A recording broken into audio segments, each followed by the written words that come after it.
नमस्कार दोस्तों। आज हम आपके साथ एक और चौंकाने वाले मामले पर नजर डालने जा रहे हैं और आज हम बात करने वाले हैं उत्तर प्रदेश के प्रयागराज में घटी एक हैरान कर देने वाली घटना के बारे में। यह कहानी है एक खूबसूरत विधवा महिला की जिसका पति काफी समय पहले गुजर चुका था। इस महिला का नाम था नैना और इसकी इकलौती बेटी थी किरण जो शादी करने के लायक हो चुकी थी। इस पूरी घटना की शुरुआत होती है उत्तर प्रदेश के प्रयागराज से। यहाँ नैना नाम की एक विधवा महिला रहा करती थी। नैना का पति फौज में था और रिटायरमेंट के बाद कुछ सालों पहले उनका देहांत हो गया था। रिटायरमेंट के बाद मिले पैसों की वजह से नैना के पास किसी चीज की कमी नहीं थी। वह पूरे ऐशो आराम के साथ अपनी बेटी किरण के साथ रहती थी। बेटी किरण अपनी पढ़ाई लिखाई खत्म करके घर पर काफी समय से बैठी हुई थी और शादी करने के लायक हो चुकी थी। नैना हमेशा अपनी बेटी की शादी को लेकर टेंशन में रहती थी। उसे कोई ढंग का लड़का नहीं मिल रहा था जिसकी वजह से वह अपनी बेटी किरण की शादी कर सके।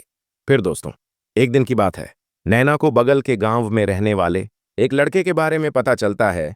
उस लड़के का नाम था पवन। पवन अपने माता पिता का इकलौता बेटा था। उसने अभी अभी ग्रेजुएशन की पढ़ाई पूरी की थी और बेरोजगार घर पर बैठा था। पवन के पिता एक छोटे मोटे किसान थे और मां घर संभालती थी। पवन पूरे दिन अपने लफंगा दोस्तों के साथ घूमता फिरता रहता था, मस्ती करता था, कोई काम काज नहीं करता था। लेकिन शादी करने के लायक वह जरूर हो चुका था। उसकी मां अक्सर बीमार रहती थी जिसको लेकर उसके पिता उसकी शादी करना चाहते थे। जब नैना को पवन के बारे में पता चलता है तो एक दिन वह पवन को देखने के लिए उसके घर पर जाती है। जब नैना की मुलाकात पवन से होती है तो वह पहली ही नजर में उसे पसंद आ जाता है। इसके बाद नैना अपनी बेटी किरण की शादी पक्की करके चली आती है। घर पहुंचकर नैना अपनी बेटी किरण को बताती है, अब तुम्हारी शादी होने वाली है, बगल के गांव के लड़के से तुम्हारी शादी तय कर चुकी हूं। किरण यह सुनकर बहुत खुश हो जाती है। फिर नैना किरण की शादी की तैयारी में लग जाती है। तय समय पर पवन धूमधाम से बारात लेकर नैना के दरवाजे पर आता है और किरण को दुल्हन बनाकर अपने घर ले जाता है। दोस्तों, जब किरण ससुराल चली जाती है तो घर में नैना अकेली रह जाती है। उसका दिल कहीं नहीं लगता। वह अक्सर मोबाइल फोन पर अपनी बेटी किरण से बातें करती थी। तब तक किरण को ससुराल में पति के साथ रहते हुए 3-4 महीने बीत चुके थे। जब भी नैना किरण को फोन करती, किरण एक ही बात बोलती, माँ मुझे अपने पास बुला लो, मेरा यहाँ बिल्कुल दिल नहीं लगता क्योंकि तुम्हारा दामाद पवन कमाता धमाता नहीं है और मेरे शौक पूरे नहीं कर पाता। एक दिन नैना किरण से कहती है, तुम दामाद जी को अपने साथ लेकर मेरे घर चली आओ। फिर किरण पवन को लेकर मायके चली आती है। जब वह आती है तो नैना अपने दामाद को बहुत समझाती है। वह कहती है, दामाद जी अब आप अकेले नहीं हैं, आपकी शादी हो चुकी है। अब आप कुछ पैसे कमाने के बारे में सोचना शुरू कर दीजिए। अगर आप कमाओगे धमाओगे नहीं तो मेरी बेटी को आप कैसे रखोगे। मेरी बेटी काफी शौकीन है, उसे शॉपिंग करना, अच्छी अच्छी चीजें खाना बहुत पसंद है। मैंने अपनी बेटी को बहुत लाड प्यार से पाला है, लेकिन आपके घर जाने के बाद मेरी बेटी की हालत बहुत खराब हो चुकी है। यह सुनकर पवन कहता है, सासू माँ मैं तो कई जगह नौकरी के लिए इंटरव्यू देने गया लेकिन मुझे कोई नौकरी नहीं मिली, तो मैं क्या करूं। तब नैना कहती है, देखिए मेरे पास बहुत पैसा है, मैं आपको अपने गांव में ही राशन की दुकान खोल देती हूं। आप राशन की दुकान चलाइए और मेरे ही घर पर मेरी बेटी के साथ रहिए। पवन नैना की बात मान लेता है। वह सोचता है कि सासू माँ उसके लिए इतना कुछ सोच रही है तो भला उसे करने में क्या दिक्कत है। इस तरह पवन नैना के घर पर जमाई बनकर रह जाता है और बहुत आराम से रहने लगता है। नैना उसके लिए राशन की दुकान खोल देती है। पवन प्रतिदिन दुकान चलाने लगता है और अच्छा खासा कमाने भी लगता है। दोस्तों, अब हम उस दिन की बात करते हैं जब यह पूरा मामला टर्न लेता है। एक दिन रात का समय था। पवन दुकान बंद करके घर लौटा। घर में लाइट कटी हुई थी। उस दिन नैना और किरण दोनों एक ही कमरे में जल्दी सो गई थीं। खाना पीना खाकर जब पवन अपने कमरे में जाता है तो देखता है कि उसकी पत्नी किरण पलंग पर लेटी हुई है, लेकिन उसे अपनी सास नजर नहीं आती जो उसी पलंग पर दूसरी तरफ सोई हुई थी। दोस्तों, अंधेरा होने की वजह से पवन अपनी सास को ही अपनी पत्नी समझ लेता है और वह उन्हें हिलाने लगता है। अचानक नैना की नींद खुलती है। वह चौंक कर कहती है, अरे दामाद जी आप ये क्या कर रहे हो, मेरी बेटी तो मेरे राइट साइड में लेटी हुई है। पवन घबरा कर कहता है, गलती हो गई सासू माँ, मुझे माफ कर दीजिए।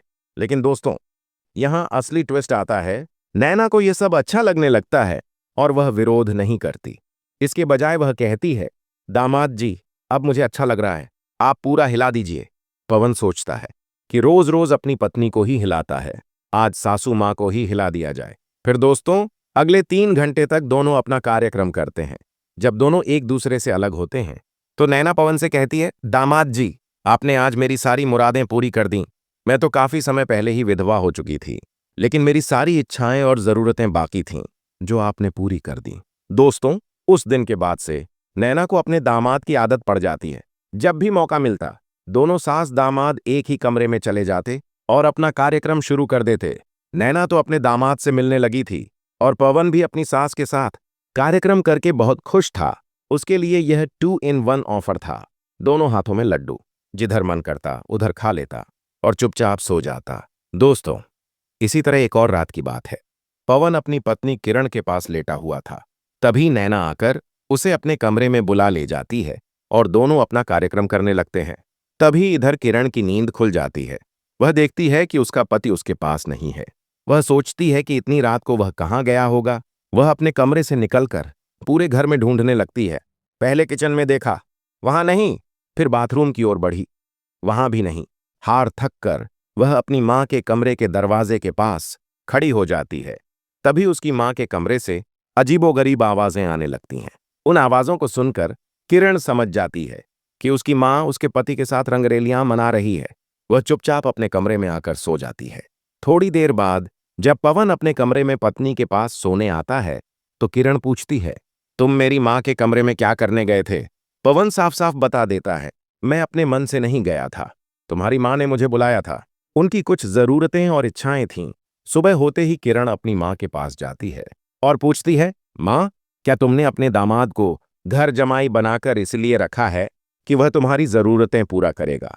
नैना बेफिक्री से जवाब देती है, अरे पगली, मैं कौन सा तुम्हारे पति को बांट रही हूं?